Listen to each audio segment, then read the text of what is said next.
dream that one day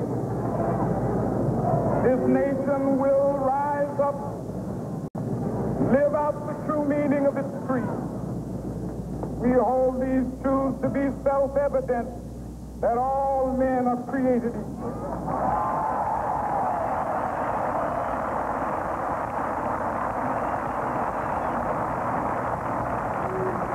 I have a dream that my poor little children will one day live in a nation where they will not be judged by the color of their skin, but by the content of their character. I have a dream today.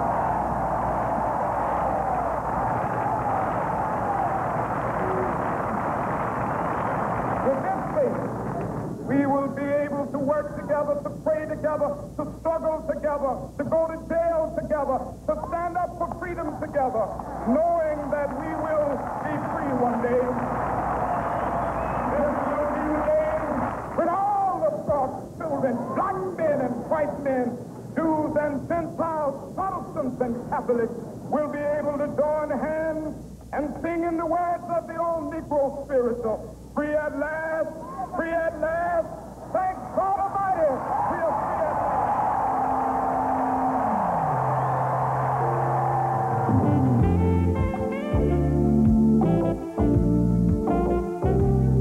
Thank you. It has been nearly 30 years since Dr. Martin Luther King Jr. shared his dream of justice and liberty with 250,000 Americans gathered near the Lincoln Memorial in Washington, D.C. And he shared it also with tens of millions more watching on television then. 4.5 years later, he was shot and killed. The majesty of his message and the rightness of his cause are a lasting legacy. Hello, I'm Spence Kennard, and speaking on behalf of the Achievement Television Network, we welcome you to this program. We're joined here by one of the great voices in contemporary literature. Please join me in welcoming Dr. Maya Angelou to our program. Nice to have you with us. Dr. Angelou is Reynolds Professor of American Studies at Wake Forest University in nearby Winston-Salem. She is best known for I Know Why the Caged Bird Sings, the first book in her highly acclaimed 5-volume autobiography. In the 1960s, at the request of Dr. King, she became the Northern Coordinator for the Southern Christian Leadership Conference, of which he was president. Also participating with us today are students from the Career Center Magnet School in Winston-Salem, North Carolina. We welcome those students here with us live in the studio. And we are linked via satellite from Boston with Alan Dershowitz in Boston, Massachusetts. Professor Dershowitz is the nation's preeminent civil libertarian. His list of clients include Klaus von Bülow, Jim Baker, Leona Helmsley, Mike Milken, Michael Tyson, many others. Professor Dershowitz is heralded as America's most articulate and uncompromising protector of the rights of criminal defendants. He is joined by students from the Cambridge Rindge Latin School in nearby Cambridge, Massachusetts. Welcome, Professor Dershowitz, and the students there with you in Boston. Nice to have you with us today. And we are all linked together via live satellite television to celebrate the lasting legacy of Dr. Martin Luther King Jr. First, perhaps I should begin by asking you, Dr. Angelou, you were the Northern Coordinator. You worked with Dr. King. Yes. You spoke of him in your autobiography. Yes. Tell us just a little of your association and your feelings of work with this man who set the tone for civil Yes. liberties for us in these years we are now. Well, I think the most important facet of Dr. King's personality for these young men and women here in the studio and who are linked together with us around the nation is that Dr. King was a human being. He had a sense of humor which was wonderful. It is very dangerous to make a person larger than life, because then young men and women are tempted to believe, well, if he was that great, he's inaccessible, and I can never try to be that, or emulate that, or achieve that. The truth is, Martin Luther King was a human being with a brilliant mind, a powerful heart, and insight, and courage, and also with a sense of humor. So he was accessible. I mentioned courage, and I would I would like to say something else about that, finding courage in the leaders and in you who will become leaders. Courage is the most important of all the virtues, because without courage, you can't practice any other virtue consistently. You see? You can't be consistently kind or fair or humane or generous, not without courage, because if you don't have it, sooner or later you'll stop and say, the threat is too much, the difficulty is too high, the challenge is too great. So I would like to say that Dr. King, while we know from all the publicity that he was brilliant and he was powerful, he was passionate and right, he was also a funny man. And that's nice to know. He was also young. Yes, I Have a Dream was. speech. I think he was only 34 the time he gave that speech, and he was well into his movement at that time. Oh, yes. He was very young and very personable, so that he was really humble. And I want to speak also about that. I don't think modesty is a very good virtue, if it is a virtue at all. A modest person will drop the modesty in a minute, you see. It's a learned affectation. But humility comes from inside out. Humility says, there was someone before me. Someone found the path. Someone made the road before me. And I have the responsibility of making the road for someone who is yet to come. Dr. King was really humble, so that he was accessible to everybody. The smallest child could come up to him. The most powerful person could come up to him. He never changed. You know, I mean, if somebody very rich and very powerful said, Dr. King, I want to speak to you, he was the same person to that person as he would be to one of you who is 16, 17, would say, Dr. King, he was still accessible, gentle, powerful, humble. Come back to you in a minute. Let's go to Boston now and meet our other guest, Dr. Dershowitz, or Professor Dershowitz.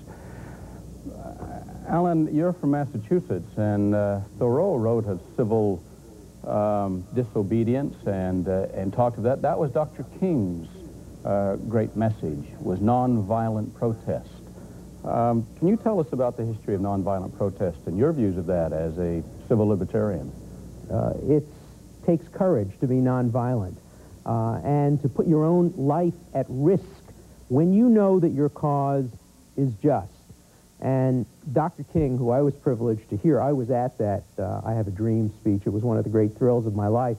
It's interesting, I was forbidden from going to that speech because I was then a law clerk on the United States Supreme Court. And the great Chief Justice Earl Warren, who wrote the desegregation decision, forbade judicial employees from going to that speech because it was regarded as a partisan speech, perhaps one that would involve violence. There were demonstrators who didn't like Dr. King's message. And I remember in one of my first acts of civil disobedience, I went to the speech, and I wanted to hear it. There was something in me. I wanted to be able to tell my children and my grandchildren that I was there, and I'm so glad I went. Nonviolence is so difficult. You know, when you're attacked, to turn the other cheek, to simply say, by not fighting back, I show my moral superiority to you, is so difficult. And Dr. King did it so brilliantly, and he did it with such a high purpose that I think we still all can learn tremendously. Now, I'm not a pacifist. I do believe that there is a time for violence. If I were, for example, living during the time of the Holocaust or during the time of slavery, I hope I would have joined in Nat Turner's revolt or in the fight against the destruction of the Warsaw Ghetto. But there is a time as well for nonviolence, and I think Dr. King presented that message as brilliantly as Thoreau and as brilliantly as Emerson and as brilliantly as any of the great authentic American heroes. Martin Luther King is an authentic American hero. Professor Dershowitz, do you find conflict sometime in your role as an attorney defending people's civil rights when that perhaps may be in conflict with your own personal opinions? Oh, that happens all the time, of course. It happened to the lawyers who were asked to represent Martin Luther King. Remember that Dr. King was a criminal lawyer's dream. He was constantly getting himself arrested. He was constantly in prison, and he was constantly also admitting his guilt. In that respect, he was a criminal lawyer's nightmare. He would get up and acknowledge that he was guilty and that he belonged in jail. And the essence of being a civil libertarian and being a criminal defense lawyer is that everybody in America must be defended, whether you agree with them or disagree with them. You can't try to win popularity contests. I think it was H.L. Mencken who once said that in America, they go after the SOBs first, and nobody cares about them. They establish bad precedents on them, and then they go after the rest of us. Now, I always loved Martin Luther King and thought he was one of the great Americans, but I have to tell you, in the 1960s, that was not a universal view. And there were a great many criminal lawyers who would refuse to take that kind of a case. And so the conflict between personal feelings and an attachment to the Bill of Rights is an ever-present dilemma that criminal lawyers, civil libertarian lawyers, and other lawyers face. You know, Martin Luther King marched through northern suburbs of Chicago, Illinois, and the hatred that he provoked among some white people who thought that the only problems of desegregation and segregation were in the Deep South were so passionate that people hated the lawyers who represented him, hated what he stood for, and yet the same precedent that allowed Martin Luther King to march through Cicero, Illinois, and other places also allowed the Nazis to march through Skokie, Illinois. In America, you can't pick and choose whose civil liberties you're defending. If you believe in free speech, then you believe in free speech for Martin Luther King and also for David Duke. And that's something that a great many people in America have difficulty understanding. What they say is, look, Martin Luther King was right and David Duke is wrong, so we can defend the rights of the right person to speak, but not of the wrong person to speak. That's just not the way our Constitution works. Free speech means free speech for all, and free speech for those who you despise is the highest calling of the legal profession. Whether you agree or disagree with anyone's views, it is justice and the rights for all citizens is what we're trying to celebrate, and perhaps what Dr. King stood for more than anything else, rather than his own philosophies, but the rights for people to espouse their philosophies. Yes. Thank you, Dr. That was wonderfully said, Alan Dershowitz. We'll take questions from our audience here, from those joining Professor Dershowitz in Boston, and from all of you listening in around the country. And I'd like to go to that first phone call now. If you will, please state your name, where you're from, and also to whom your question is addressed. Okay, my name is Brooke Hancock, and I'm from Hugoton, and my question is for Dr. Angelo. In the future, what women should we look for in politics? Yes, there are wonderful women, and there are young women right now, probably where you are, and here in this Forsyth County group, who will be senators and congresswomen in future. Somebody's going to be it, and those young women are somewhere. So why shouldn't they be you there who's asking that question, and the young women here? I think that what you have to do always, for women and men, I really dislike divisions. I dislike them heartily. All comparisons become odious at some point. So for women and men, what you have to do as young people is set your goals just beyond your reach.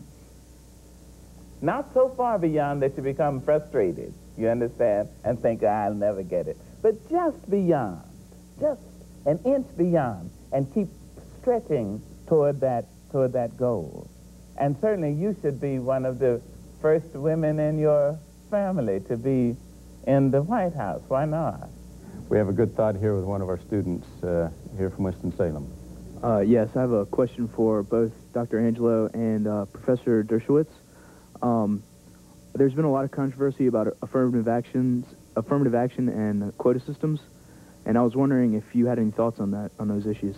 Okay, first, Maya? Yes. Affirmative action. Well, I think affirmative action is affirmative action. I think it's good for the country. I think it seems on the face of it to be good for the minorities. But the truth is, it's good for the country. If the playing field was level for all people, then we wouldn't need affirmative action. But it's been terribly unlevel terribly unfair for centuries.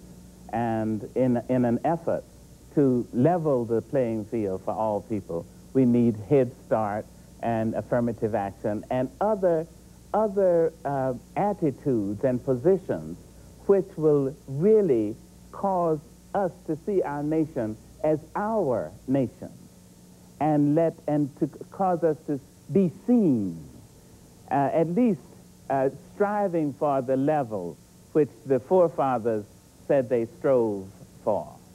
It is very important, I think, affirmative action. And everybody should be affirmative about it, black and white, I think. We have a call, but first let's get Alan's views on affirmative action and quotas. I'm a strong supporter of affirmative action, but I define affirmative action in a somewhat different way, in a more expansive way.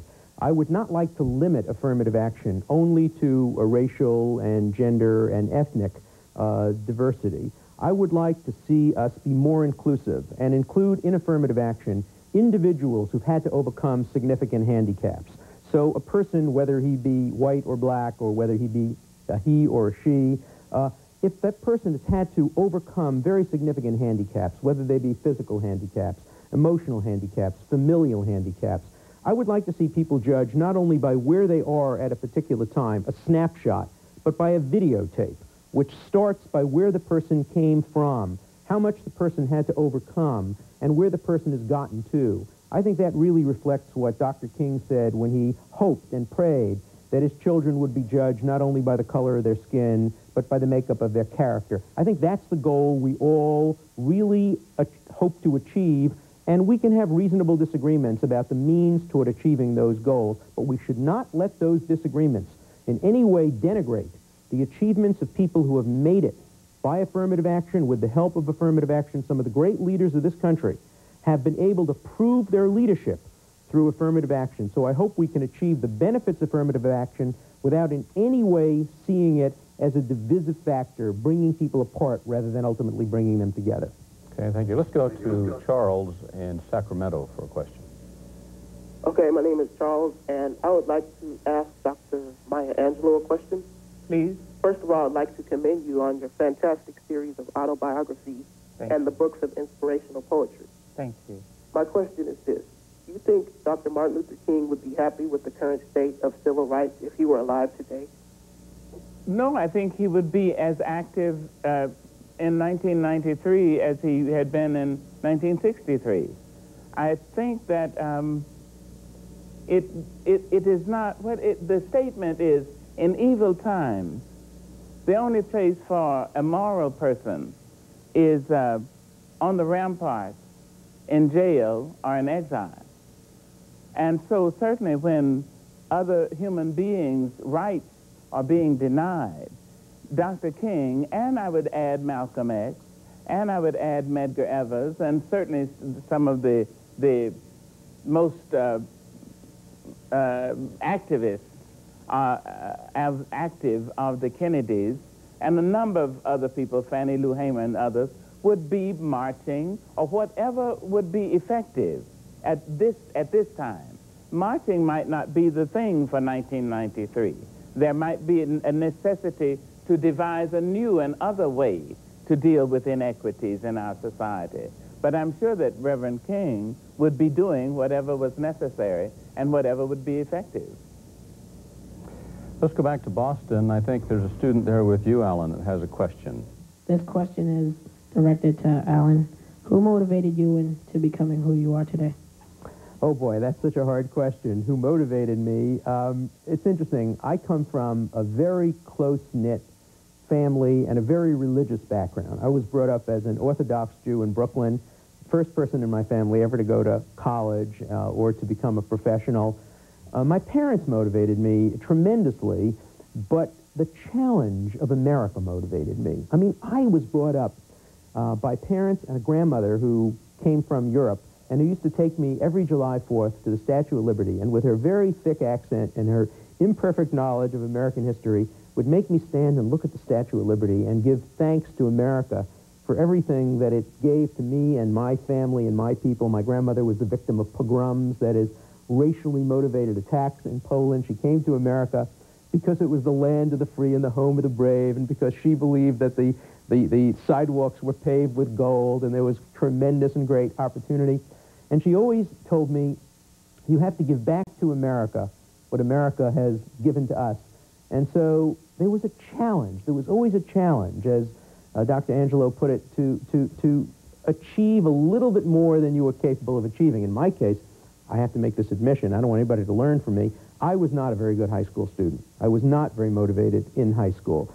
I became motivated toward the end of my high school career, and nobody in high school ever thought I would be a success. In fact, my principal told me that you ought to do something in which you use your mouth but not your brain.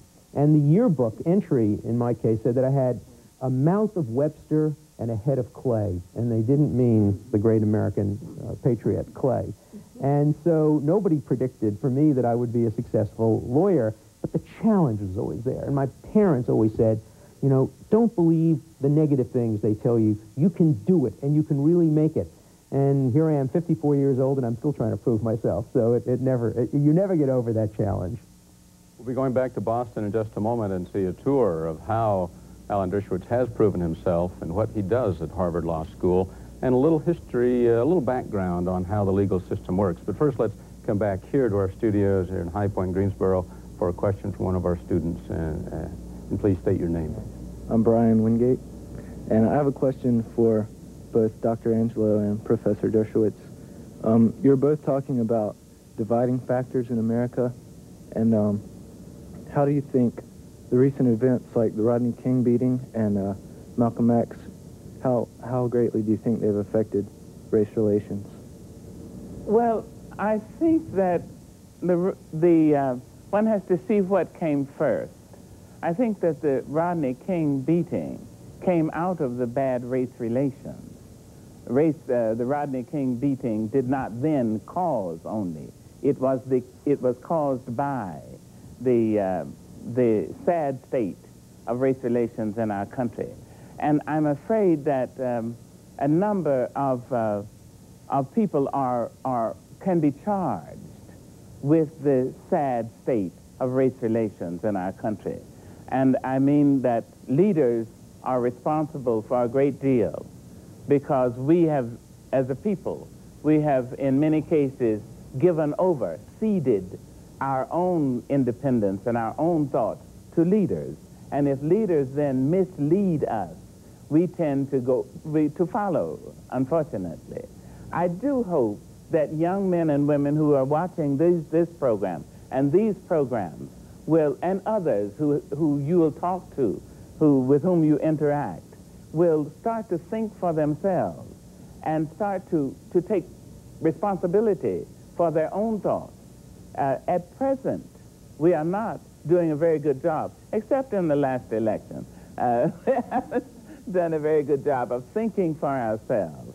And so we've allowed ourselves this actually horrendous climate in which synagogues are vandalized, in which Asians are beaten, in which Native Americans, in which gays are bashed, in which single white boys are beaten, rapes are at an escalated level. But something terrible has happened, and so it is up to you.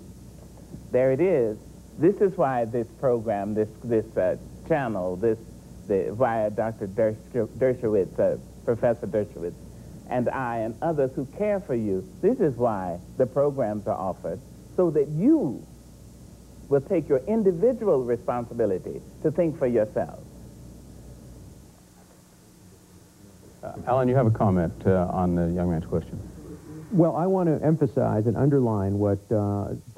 Maiangelo said, particularly about the racial divisions in this country. I think the great tragedy is that young people have been given a legacy under which some have taught that the way out of racism is to attack others. And that's a terrible, terrible tragedy. What went on, for example, in Brooklyn last year when Jews and blacks were at each other's throat, when we have so much more in common with each other than we have that separates us.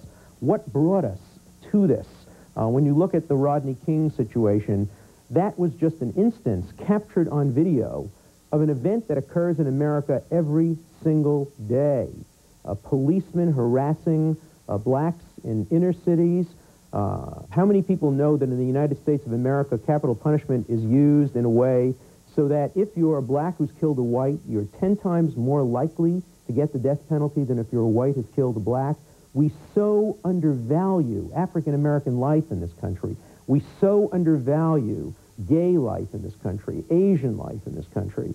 The greatness of this country is that we are not a Christian country. We are not an Anglo-Saxon country. We are not a white country.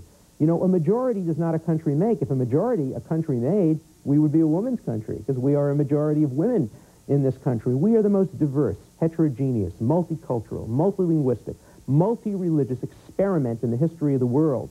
And we must thrive on our diversity. And if there's one message that we can bring to your generation, a message that I think many in my generation have missed, it's the message of sisterhood and brotherhood, the message that when a Jew is attacked in Crown Heights, we're all attacked. When a black is attacked in Los Angeles, we're all attacked. When a gay is attacked in Houston, we're all attacked. When a feminist is attacked, we're all attacked. When anybody is attacked, we're all attacked. We are a body politic.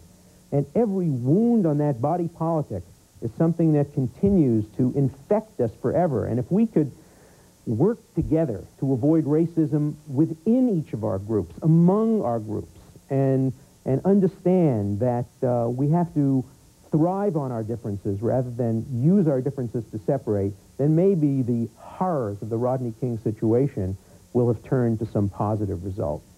I suppose Alan has an eminent role in helping people understand these differences and to try to level the playing field, I suppose.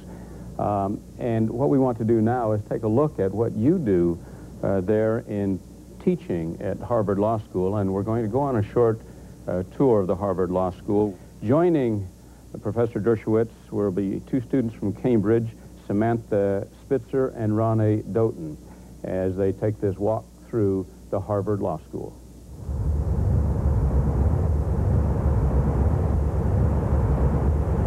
Welcome to Harvard Law School. Thank you. Sit down. Sit down.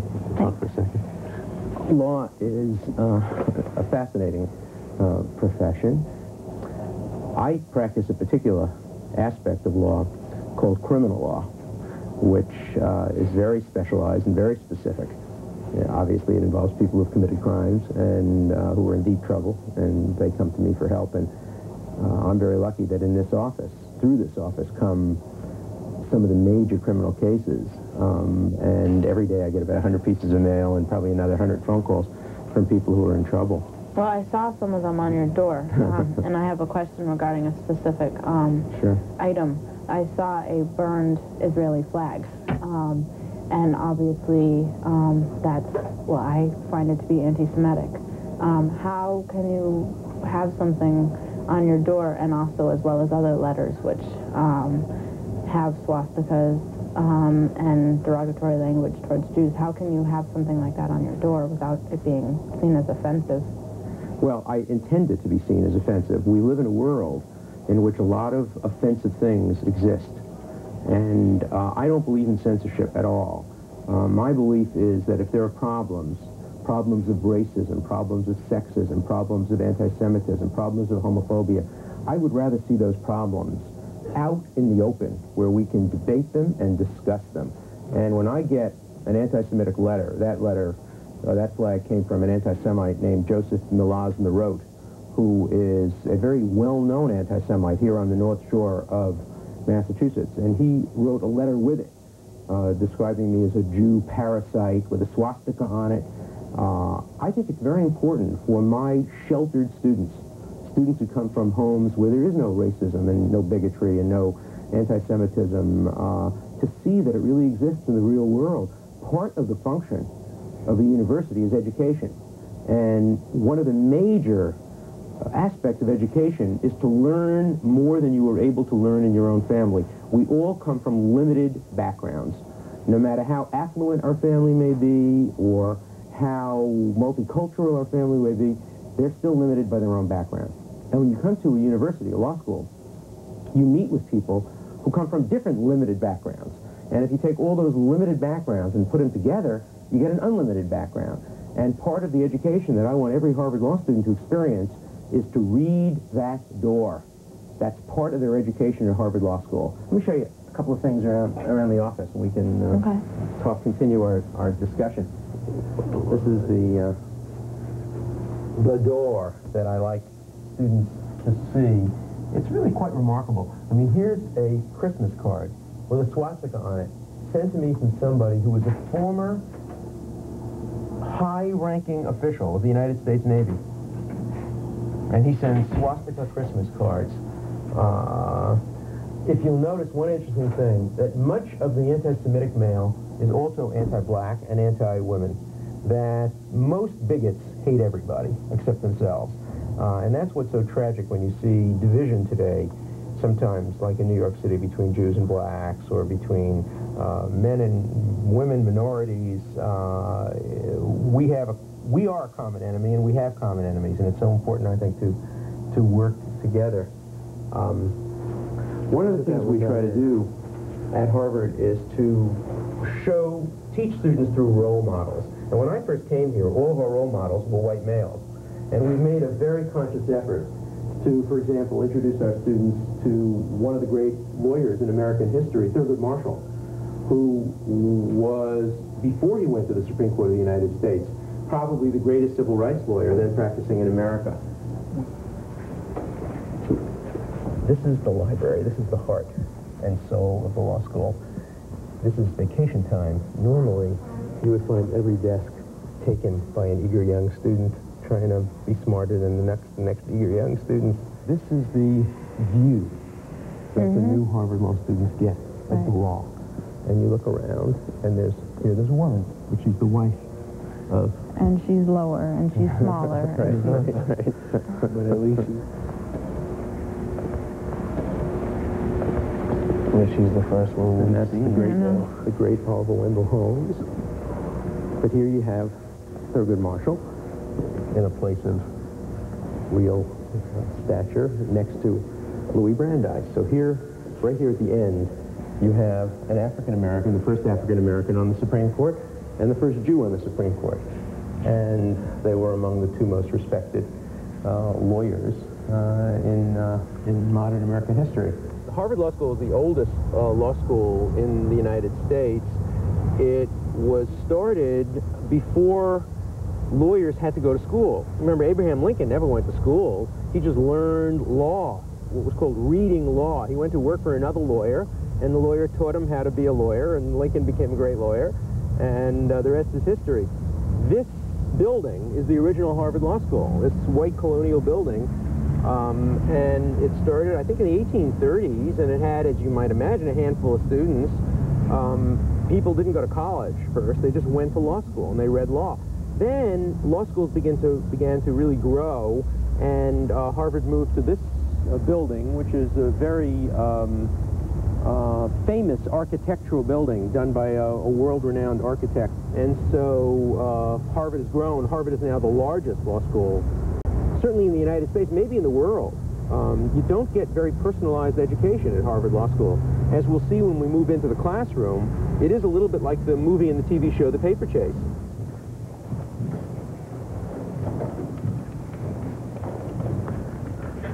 Okay.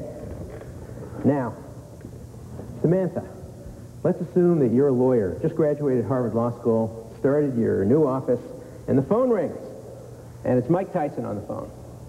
And Mike says, Samantha, I just got arrested for rape, and I would like you to be my lawyer. Will you take the case?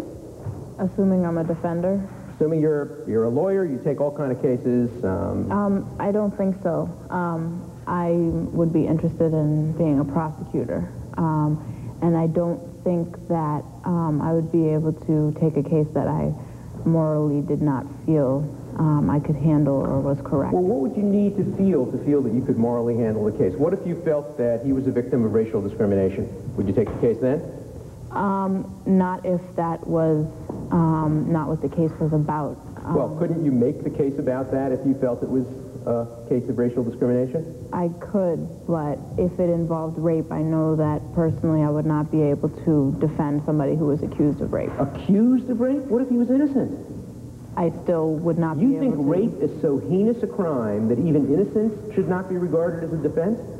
I don't think that I could get up and have a woman on the stand and basically tell her that it was because of the way she dressed. Or what if it wasn't because of the way she dressed? What if she was just lying? What if you were able to prove that she had made up the story in order to get back at her boyfriend? But at the phone call, I wouldn't know that yet. And wouldn't you want to at least meet with him and sit down with him and find out? I don't know. I would probably, since I was just fresh out of law school, I would probably call up a more senior lawyer like Ronnie, who was out of law school 2 or 3 years, and you call Ronnie on the phone, and you tell Ronnie about your phone call, and what does Ronnie say? Ronnie says he'll take it. He'll take the case. Yeah. He'll take the case even if he's guilty. Yep. Why? Because I believe that it's the court is supposed to work in a way of defending people, and at the same time there's supposed to be a prosecutor who's trying to make the person seem guilty, and initially it's the job of the jury to decide. We always need lawyers who are prepared to be against current views, who are prepared to take on unpopular causes. And I think if you limit yourself only to representing people who you agree with, who represent your particular gender, ethnic, philosophical background, we create a legal system which will leave a lot of people out. So in this classroom, in classrooms like these, we teach students the theory of law. And then we try to teach them to be real lawyers so that they can argue in court. And from here we're going to go to the moot courtroom where students practice what they've learned in these classrooms. So we're going to shift roles now, and you'll be the judges, and I'll be the lawyer. And I'll start arguing the way I would argue in a real case. And you sit up there as the judges. And then, Ronnie, why don't you be the Chief Justice? And you start by saying, Counselor, we're ready for your argument. Counselor, we're ready for your argument. Okay. May it please the court, my name is Alan Dershowitz, and I'm here on behalf of the appellant in this case, the boxer Michael Tyson, who was convicted of raping Desiree Washington. And I'm urging this court to reverse his conviction and grant him a new trial on the ground that the judge below made rulings that were improper and that prejudiced the defendant in that case. Do you have any questions? I have a question.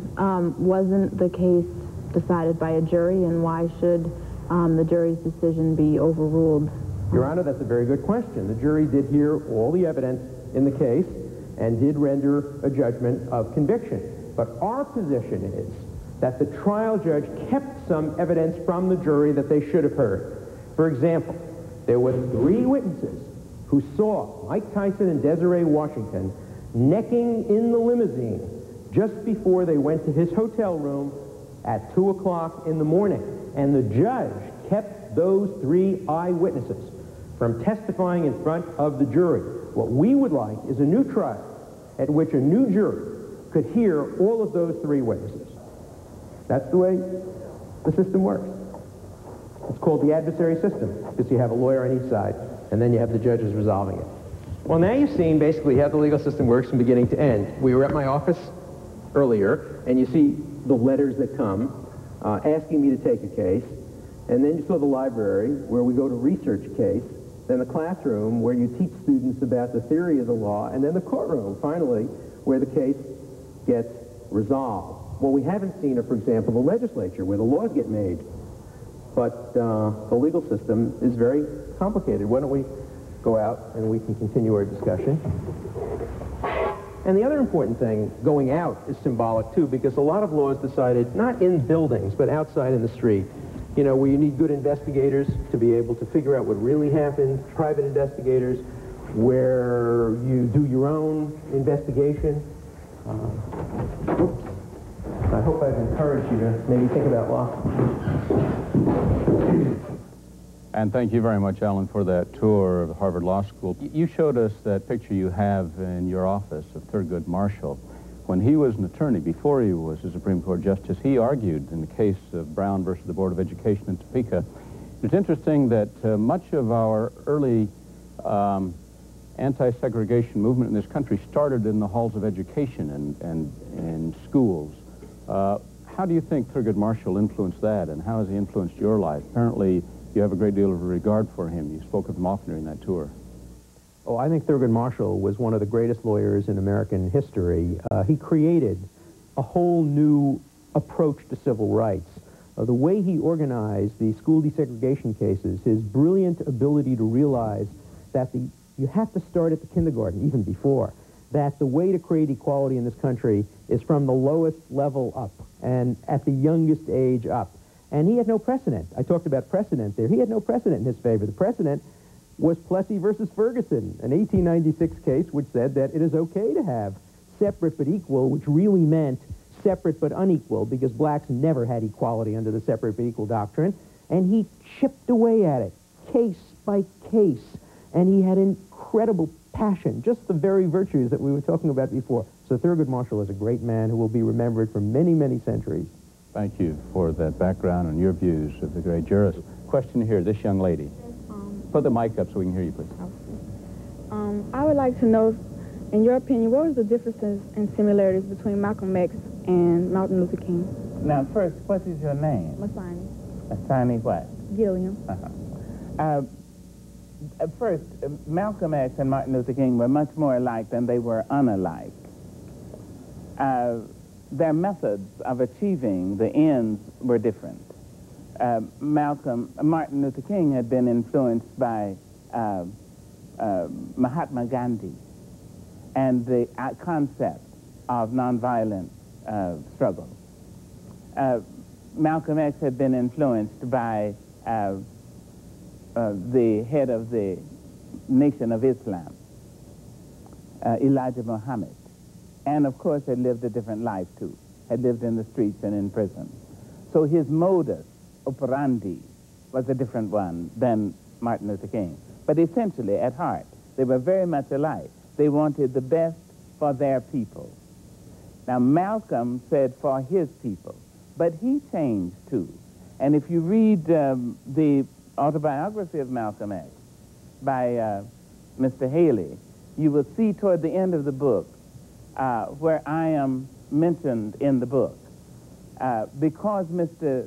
Malcolm X came to Africa, and I was able, along with others, to help him to meet all the Africans of power in Ghana at the time. He said that he was coming back to the United States to say that he no longer believed that all whites were blue-eyed devils, that just being born white did not make a person evil. Now that took a lot of courage, because he had said so many times and so eloquently and with so much passion. But he changed, so that when he changed, he became again more in line with Martin Luther King than he had shown earlier. They were very much alike. Let's go to this young lady here with us in High Point. My name is Aisha Fields.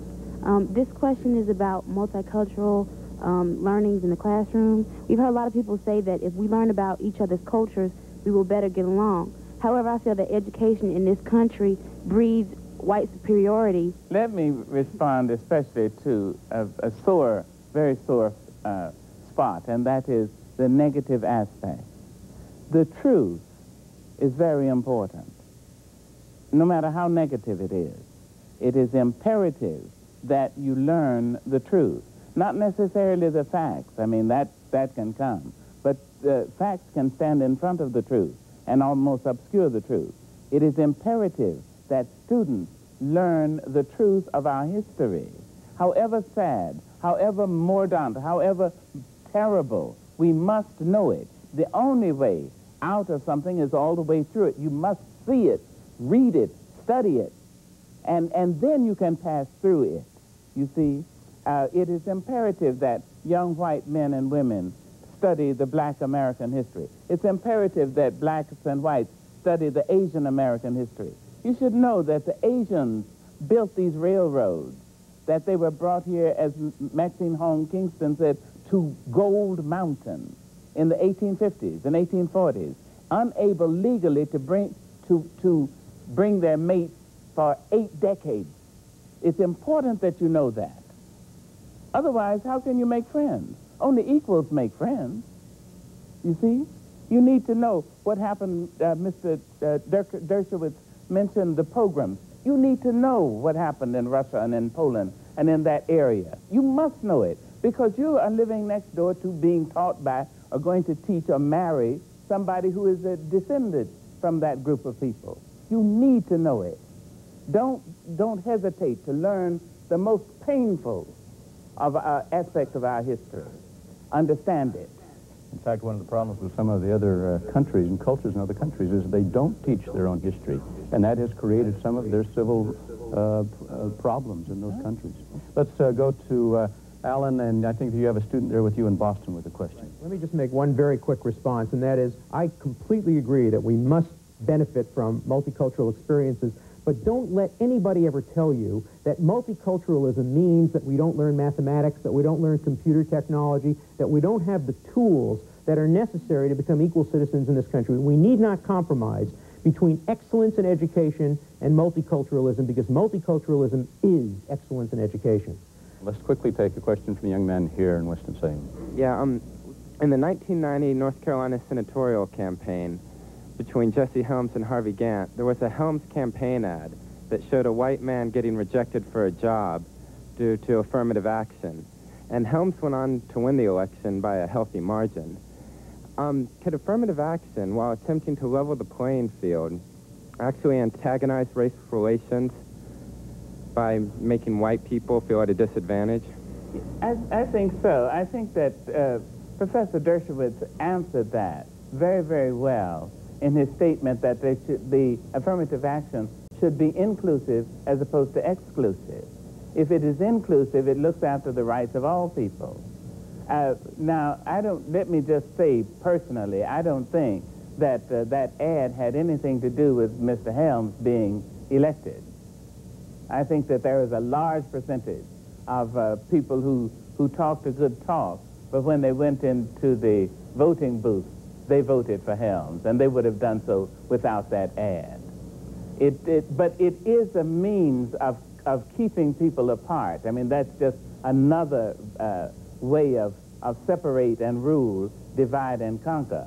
And it would be particularly of interest to you young men and women today who are tied into this broadcast and who are here in the studio, to reread, if you haven't read it, read a slim volume by Machiavelli called The Prince. Read it carefully. It'll be very important to you. And you'll see how separate and rule, divide and conquer has been employed since 1507 or thereabouts. I'd like to try to get in one more question if we can, please. At least on the phone, and then maybe one here. Let's go to the phone, and then we'll come back here. Telephone question, please. Do you think there will be any other great people like Martin Luther King in the near future, and who? Yes, thank you, Donnie. Where are you from? Where are you calling from? Gunson Elementary School, Norton, Virginia. Okay, thank you. Yes, I don't think that the world ended as tragic as it was when Reverend King was assassinated. Young men and women are preparing themselves now for the burden and the glory of being great. And you can't say where the person will come from. She may be growing up in a condominium in Hilton Head, or he may be growing up in a log cabin in Charlotte, North Carolina, or in Virginia where you are. He may be Asian, he may be white, he may be black, she may be Native American, she may be Spanish-speaking, she may be blonde, she may be black-skinned. She'll be an American.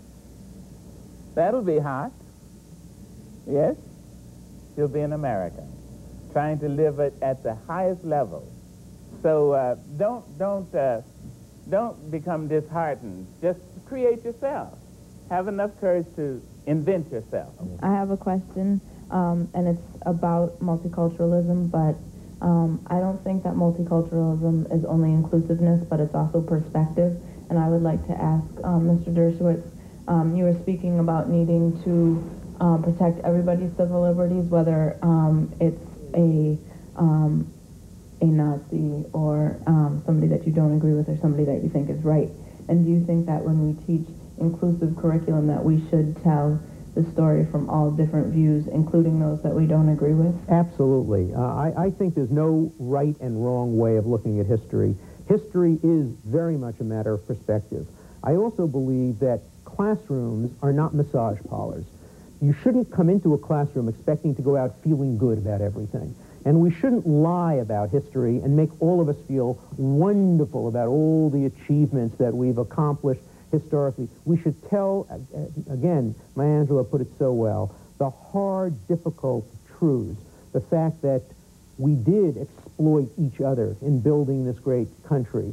The fact that those few who made it out of these incredibly difficult situations made it not because they were typical, but because they were atypical. How difficult life really was.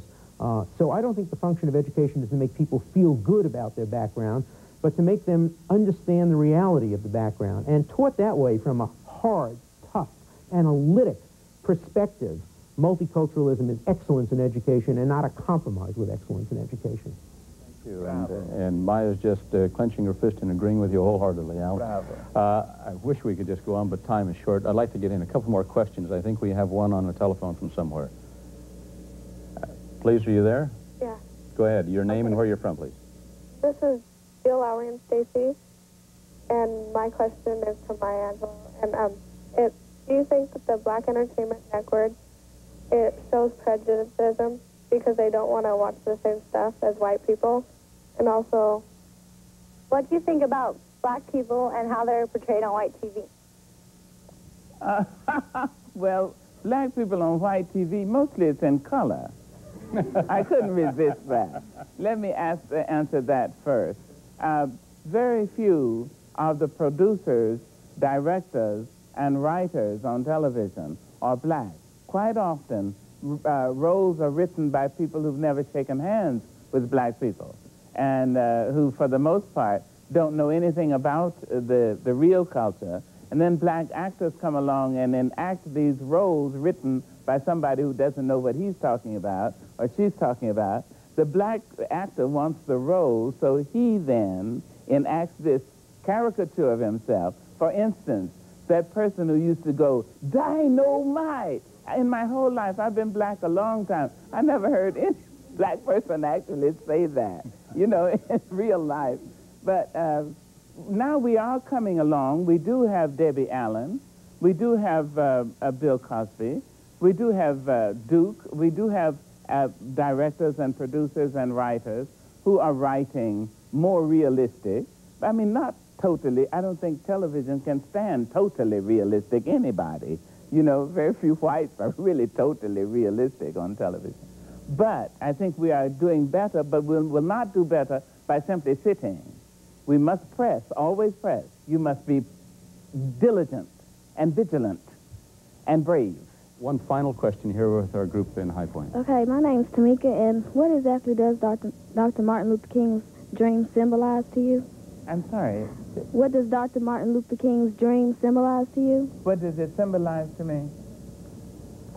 The best. We'll sort of make this a concluding comment, if you would. All right, I'll try. The dream of Martin Luther King, for me, represents the best the human being can hope for. A world of peace, of development, a world of respect, a world where all men and women are valued, none higher than the other, none lower than the other, because of his or her color, or his or her race, or his or her religion, or cultural persuasion. That is the best we can hope for. And so when we speak of a dream, I think if Martin Luther King said he had a dream, I think this is the dream of America. This is us at our best.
I'd like to invite you to join me on the Achievement Television Network. You will meet people who will bring to life the history of the 20th century.